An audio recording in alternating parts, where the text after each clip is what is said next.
Muy fácil, lo mismo que la Generalitat avalaba empresas.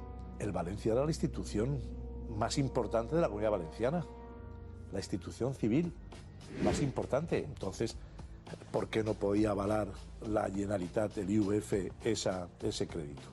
¿Me entiendes? Igual que avala el Palau del ESAR. ¡Vergüenza!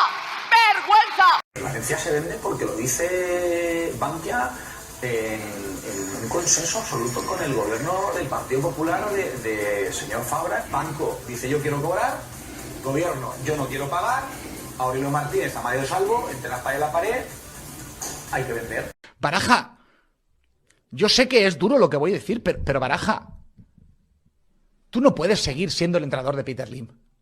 Peter Lim se descojona, se parte el culo de risa. Baraja, tú en verano te tienes que coger la puerta y te tienes que marchar. Yo no te puedo decir lo que tienes que hacer ahora, no te tienes que ir mañana. Pero Baraja, tú te tienes que ir. Porque aquí hay mucha gente que quiere sacar beneficio político de estas operaciones. Y aquí parece que se ponga la camiseta del Valencia y sean los más valencianistas de España. Aquí hay mucha gente que habla en nombre del valencianismo y lo que está buscando es una comisión o tiene un negociete o hay detrás un fondo planteando que se haga no sé qué o no sé cuántos.